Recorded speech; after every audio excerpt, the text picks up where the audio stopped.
The typical issues that users are facing are related to latency and dropouts of unstable internet connections. The paradigm shift of the way the world expects to work now. And for a million reasons, director can't spend 6 weeks in a dubbing stage. He has a life, he has family. So to be able to mix it at the Cary Grant Theater and push it out to the world where post-production supervisors and people that need to make decisions on things are able to hear it in their own speaker environment, it's very satisfying for them. The people who invest in this business, they are not investing in the product, they're investing in the people who believe that they can make a successful business. They're investing in us. It had to work on the internet because that's the highway everyone's using. Online music collaboration is for many the holy grail for efficiently working in a home studio. Problem is that most tools that are available suffer from latency that makes true collaboration impossible. SyncDNA is the first online platform that allows frame-accurate synchronization of collaborators anywhere in the world. Co-founders Dominic Castro and Gary Lux join me to discuss SyncDNA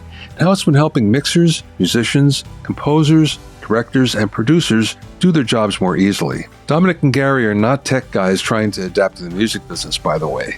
Dominic is a music producer, mixer, and sound editor with an impressive list of mixing credits for artists like Halsey, Jay-Z, Shawn Mendes, Universal Pictures, Netflix, Amazon, and many more. Gary is a prominent Hollywood music mixer with a wide range of credits that includes artists like Usher, Keith Urban, Sting, and Janet Jackson, among many others. He's also served as the head music mixer for Universal Studios, where he's received 2 Emmy nominations.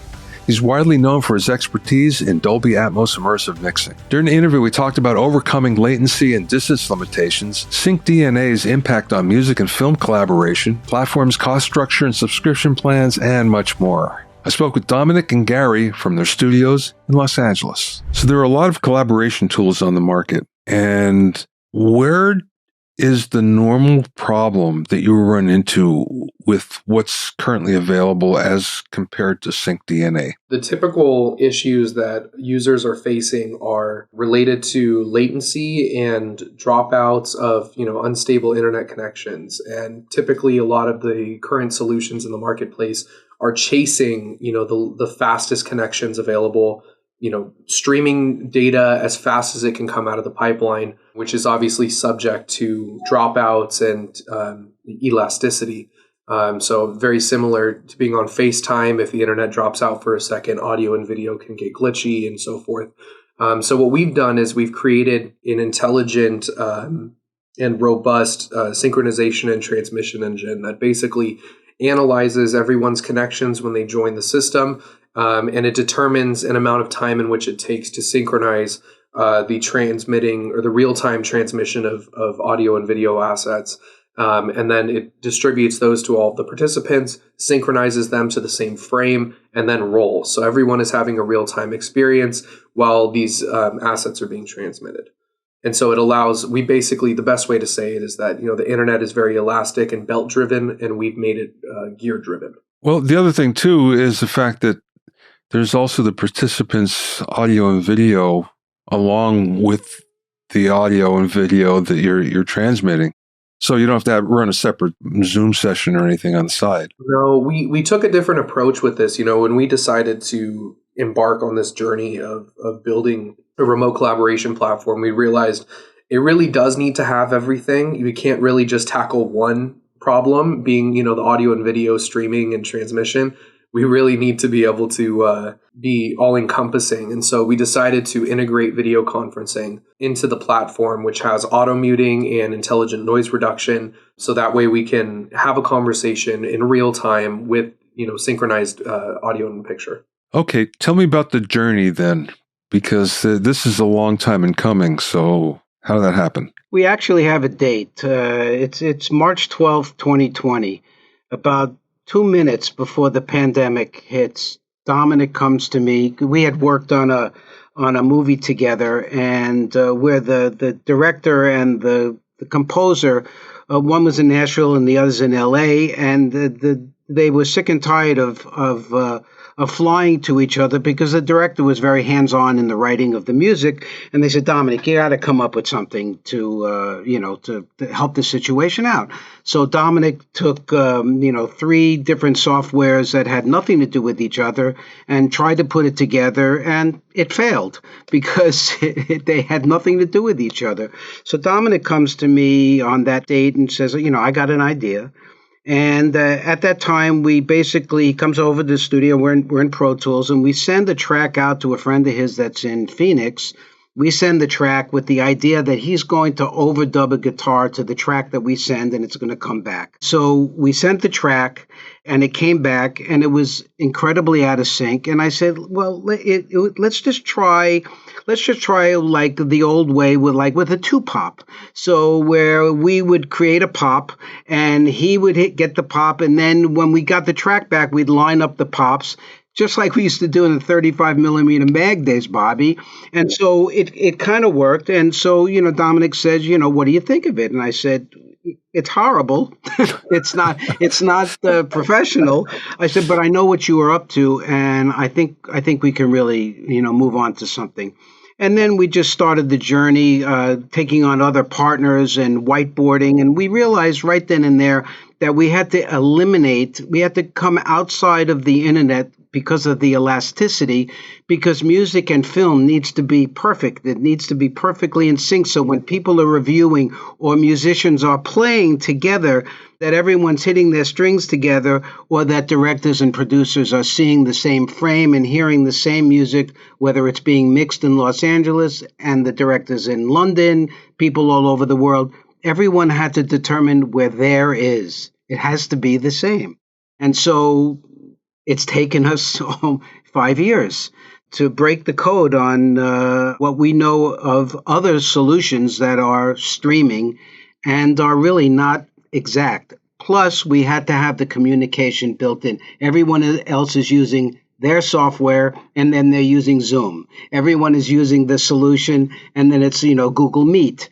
And so by the time they say, the director says, I need more door slam there happened 8 seconds ago. For us, everyone's getting a real-time experience. That sounds like it's bandwidth intensive. So how do you get around that? It's a combination. So some of the real time on the recording side, the real time audio and video ends up being compressed down to I think we're using Ogg Vorbis on the audio side, and we're compressing the video streams. We're compressing the bit rate down in real time. So there's an adaptive bit rate limiter, and that's all on the real time side of things. And then as in the background, we're uploading all the high resolution audio takes. And then because of the way that we're transmitting audio and video, every piece of audio that's being transmitted has a sample based location. And so as that's happening, we're able to swap in the high resolution files in real time as they arrive in the DAW. The interesting thing here is probably new to many people. As a matter of fact, I was talking to a pretty high-end sound designer the other day, and I mentioned, and he was very intrigued. He had not heard about SyncDNA, but he wanted to know about it. Oh, fantastic. But the reason why I bring that up is you already have, this is rolled out and people are using it, and fairly high-end productions are using it, right? This is a top-down approach. When we rolled this out, we wanted to get the approval of the pros, that are making movies, that are making records, that are, we wanted this to be, a top-down approach. And, we'll be getting to the consumer versions of this. We just wanted the approval of the people like yourself and, scoring mixers and movie makers to show them that this is a valid solution as opposed to others that are out there. When we begin to talk about this, we're sort of talking about it in the realm of film and maybe video post, I would think. But there's also a music component to this as well, because I know both you guys come from the music world. We do, absolutely. We have the software itself has been currently servicing workflows from post-production sound designers to re-recording mixers, dub stage facility work. And then obviously we have several users who are using it as music mixers and music editors. And, being able to have synchronized frame accurate picture along with synchronized bars and beats numbers inside the application with time code and markers has been really, it's opened up a lot of opportunities on especially on the music side of review and approval to be able to have, directors and composers join sessions, give their notes in real time, start to close the loop or the feedback loop that's typically sending out mixes, getting revisions back, coming back, doing the mix again, sending out again. So being able to close that loop and get things done in a faster, more efficient kind of workflow has been very valuable for a lot of our customers. To speak to the music mixers, where someone would send out a stereo mix to a client through a file sharing system, a Dropbox type of a thing. The composer or the artist hears it, they give notes, they send it back. This way, everyone's been able, the composer and the artist are able to be in on the session and make real-time decision. I need more this, less this, and that type of thing. And it also takes away the idea of they give a note, oh, gee, I wish I would have, split the difference. Well, split the difference happens in real time. It's when the composer or the artist can go right there. It's perfect. As opposed to another send, another file, another note, and that type of thing. And, we have guys that are approving mixes, and it's taking 15 minutes. We have guys that are pushing mixes out, and they say some more strings here going into the bridge. And so, without the video component, yes, we did come from the music part of it, but we would have been remiss if we didn't have that video, that picture element to it, along with the collaboration system. And so it works for music and it works for, movie makers. It's funny, while you're talking there, Gary, I'm flashing back to the way when we first started where everybody had to be in the same room at the same time. And look at where we're at now, where you can be in different parts of the world and actually, doing the same thing. The paradigm shift of the way the world expects to work now. And for a million reasons, director can't spend 6 weeks in a dubbing stage. He has a life, he has family, and so to be able to, mix it at the Cary Grant Theater and push it out to the world where post-production supervisors and people that need to make decisions on things are able to hear it in their own speaker environment, it's very satisfying for them. It's cost effective. It also helps the planet. There's not a lot of gasoline going back and forth. So it satisfies a lot of things very quickly. Let's talk about costs. You just mentioned that. So are there like different tiers? It's subscription, I would assume, right? Yeah, subscription based. We start, our individual plans start at $2.99 a month. And, we really wanted to come into the space where, we felt a lot of, competing technologies were priced a little high and kind of keeps, their market more focused towards facilities. And we wanted to be able to bring a product that allows, individuals and home pro studios to be able to work in a remote capacity. And so we start at $2.99 a month on the individual plan. And our facility plans, which include 3 live meeting rooms, those start at $7.99 a month. So you had mentioned, Bobby, you mentioned data. So basically, our software is the car, and the data is gasoline. And so if you're using it a lot, we have a lot of clients that are on 12, 14 hours a day right now. Yes, there is going to be a data cost, but far less expensive than having to be in the same room, flying and being there. And so we have different levels of data tiers. I believe in our $2.99 a month plan for a single user includes 100 gigabytes of data. That's a lot of stuff. So it's very cost effective. Most of our users are pushing 1920 by 1080 picture from Pro Tools across, and so that's not using too much bandwidth on the transmission side. And we also allow for a data cap. So in the event that you want to just increase, if you have an extra $20 you want to spend on data, you can always increase how much data is included in your package at any given time. But, 100 gigabytes is typically plenty sufficient for the day-to-day user. But we're also able to, decompartmentalize the use. So if someone's using it on this movie, they could charge their client. If they want to use 4K picture, which most do. Again, everyone wants the $1 million effort, but they don't want to spend that money. So we're tiered in different ways, and we're just rolling this out. So we're learning this as well.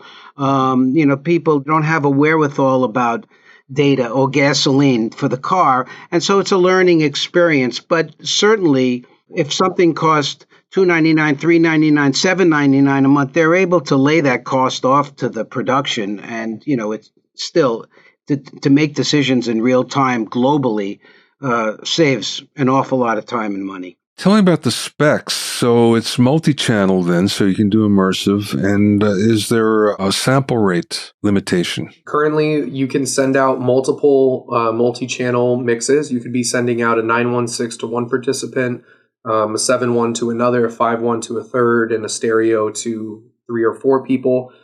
So there's really no upper bound limitation in terms of how many mixes you can send out simultaneously. That really comes down to bandwidth. On the transmitting side, and we do have some indicators that during playback will give a response to a user and say, hey, you know what, your bandwidth is being throttled, or you're reaching your personal limits. So there's some feedback there. And then in terms of the rest of the application, we have 4K picture available for transmission. You can either ingest 4K footage or you can ingest 1920 by 1080. And from the audio perspective, in sample rates, we can do real-time sample rate conversion, which has been really big for a lot of the studios that are using this. So some of the scoring mixers may be working at 96K. Whereas other studios who are connecting are clocking at 48 when they join the session. So we do real-time sample rate conversion, and that's all done within the application. So that way studios don't need to reclock. We tried to do this seamlessly. So basically, when the studio operator, connects with the user, we're analyzing what their sound card, what they're using. So, you may be at stereo, someone's at 714. So we get the indication, so we know to select that person's going to be in 7.1, this guy's going to be in stereo, this one's at 916, and it's all seamless, and we're able to do it. And if someone is working in 96K, and their other studios are clocked at 48, which could be a problem with Word and all that, we automatically sample rate and analyze what their listening environment is. So again, we're trying to, keep this as easy as possible for the user. I'm just curious. So you need a computer that's wired to the internet rather than Wi-Fi. It just depends. For most of the testing that we do, I've tested, a Dolby Atmos playback in 916 coming from with picture, and I do a lot of this testing, believe it or not, at a local Starbucks on public Wi-Fi, just to ensure that we're meeting kind of the lowest common denominator in terms of internet connection, and that works just about fine. I mean, that's between 3.5 and 4 megabits down. And that's pretty incredible what the system is. Bobby, in order for this to work, it had to work on the internet because that's the highway everyone's using. And so, we go to the lowest common denominator, to the worst possible internet speeds to do our testing. And you would think for the robust system that we're pushing out, it'd have to be fiber optic and it'd have to be that, like the ISDN lines and all those legacy type of things. But again, in order, when we built this, we knew the limitations. We had to eliminate the internet, use it, but eliminate it, the specs of it, and incorporate it in the way that people would expect to use it. Is there a distance limitation? Because there is, the laws of physics that we're talking about here. The farther away you get from the transmission point, I would think that there would be some latency. We've tested just about all over the world, and of course there's latency. You can't circumvent latency. What we've done is really circumvent how latency presents itself in a workflow. And so what we've done is, in our screening mode, which is intended to be used for long playbacks of material, if you need very much guaranteed high precision audio and video for a long duration of time, we can use screening mode. And what that does is it synchronizes everyone to the same frame on the review session, including the transmitting user. So what will happen is they'll press the space bar, it'll wait a couple seconds, and what's happening in the background is the transmission of audio and video is being synchronized to all of the participants. Everyone is being clocked together, and then they roll a few seconds later simultaneously. So the experience, if you were to unmute yourself, you're now having a real-time conversation with synchronized audio and video. Everyone can be talking about the same position in the same frame that they're all witnessing together. And what we've done is basically eliminate how latency presents itself, even though there is plenty of latency inside that operation. From that aspect, there is no distance limitations because the studio operator, when he does hit the spacebar, does not hear anything until it's guaranteed that all the users are in sync with each other. It could be 2 seconds, it could be 3 seconds. Our system pings everyone thousands of times a second to guarantee their position on the planet. And so when the studio operator is hearing it, everyone is hearing it at the same time. So in that respect, we're dealing with latency from the time we hit the space bar until it gets out to everyone. And then when the studio hears it, we know that everyone is in perfect sync. That's the secret sauce. Very much the secret sauce. And, the other thing, too, that we realize is that I always say this to anyone we talk to about the system. A lot of these review sessions could be taking place in Beverly Hills. And, you could have a $20 million house in Beverly Hills, but sometimes the internet in Beverly Hills is terrible. So you need to be able to work. The system really needs to be robust enough to accommodate the best internet situations and the lowest and the worst internet possible. And being able to not alienate any one user from being able to participate in a review session is really what we're after. It's the inclusiveness of remote review and approval. So that way we can all, be in a room together theoretically and accomplish the work that needs to get done. So also, Bobby, all of our competitors are streaming. So they're subject to the elasticity of the internet. Again, we're not streaming. We had to make a gear out of a rubber band. And so that started on day one when we started to whiteboard this. How do we get away from this elasticity factor and make it a gear? And so that's what we've done. In order for it to be perfect, in order for there to be there for everyone, we had to take that elasticity out of the equation. I know, Gary, when we talked the other day, you mentioned something about in the future, some more, for want of a better term, consumer tiers, some lower price tiers. Although we have more affordable tiers, our system is robust and it is what it is. If someone, does a package, they get a certain amount of data. However, the system is just as robust for an individual user as a facility that has 5 rooms and is doing 5 movies at the same time.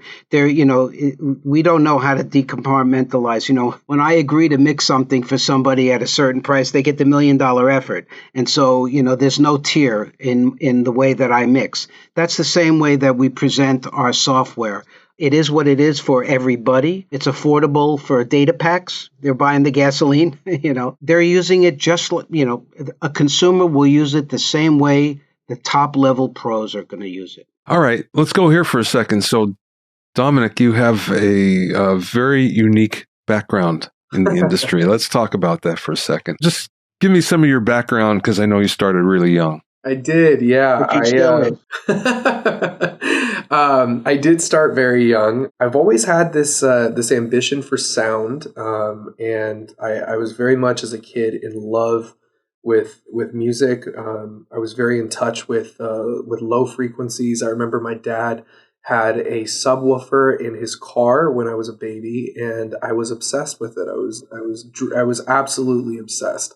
And I remember, we would do things like cover my ears and still be able to feel the music and so forth. And so when I was about 10 years old or 11 years old or so, I remember I had this terrible evening, and I went to my mother and I said, I'm never going to be a successful music producer, and I'm never going to be able to do this. And she's like, never?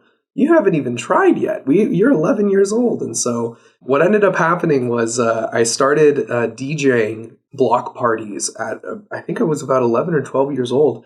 And that turned into its full business, and I ended up getting contracts with all the schools in the area, and I started DJing proms and dances and weddings and all these things up until I was, I think, 16 or so. And then what happened after that was my mom had introduced me at about 13 years old to a composer, Nathan First, who did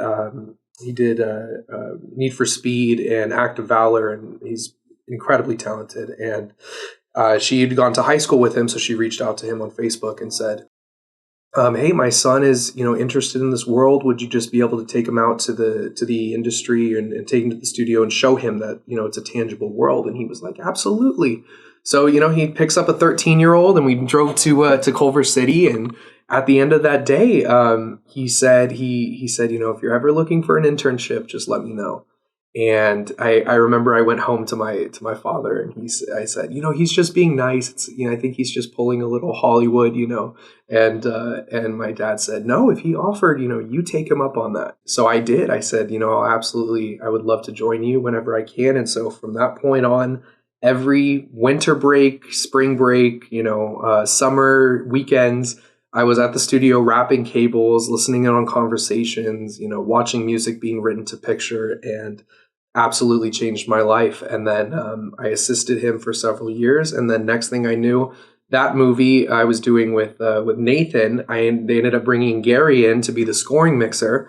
And that's where Gary and I's paths crossed. And it was like a match made in absolute heaven. And Gary has, absolutely from that point on become my mentor and confidant and best friend. And we have been able to take this journey together. So it is just, it's been, I have to say, one of the most exciting stories of my life.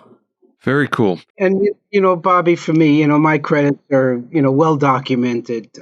But, I've mixed a lot of great things through the years. I've been really blessed to, work on the greatest blue chip projects. And, my path I started, as a gopher at Evergreen Studios. I came to LA as a bass player.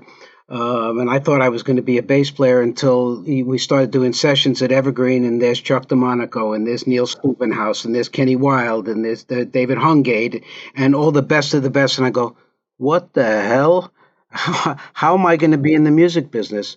But I started setting up stages at Evergreen and tearing them down, and eventually became an assistant engineer, and realized that putting up a tape and putting up the sounds, and here's the drums, and here's the bass, here's the guitar, and here's the bass real loud. And I realized I am the bass player, I am the drummer, I am the singer, I'm everybody. I'm the sixth man, I'm this side of the glass. And so the part that's, so validating for me and so unbelievable is that someone on the other side of the glass would have me as the engineer and say, Gary, what do you think? And so to be included with the greatest of the composers, the best Hollywood musicians, has been incredibly satisfying for me. And of course, from Evergreen, I became the head scoring mixer at Universal, and I've been really lucky. However, I've mixed some really great stuff, but there is nothing that could be more of my legacy as to what that I can give to my family and to my children, my grandchildren, is SyncDNA, because we're really making a difference in the industry and satisfying what the world really needs. What could be better than solving a problem? It just so happens to be in the entertainment business. That's our lane, music, film, that's what we do. So to be able to bring this to the world will truly be my legacy, not the fact that I worked on the Blues Brothers and this and that and these movies and Barry Manilow's and all that kind of stuff. Incredibly satisfying to me. But this is the part that will be what I think I'll be remembered for the most. All right, let's end with this then. This has been a long journey for both of you, and it's just now coming to fruition. Dominic, what did you learn in all this? That's a great question. I think there's so many learning curves. I think perseverance through everything that we've been through. If I looked back on where I was when we started this journey, I was overly ambitious in thinking how fast things would come to fruition. And, we had the opportunity at many stages to kind of take the company in a different direction or partner with other companies. And I have to say, learning to do this on our own, scale a company, grow, hire employees, learn the management side of things, learn to be a product manager, and kind of the all-encompassing how to run a business, raise financing.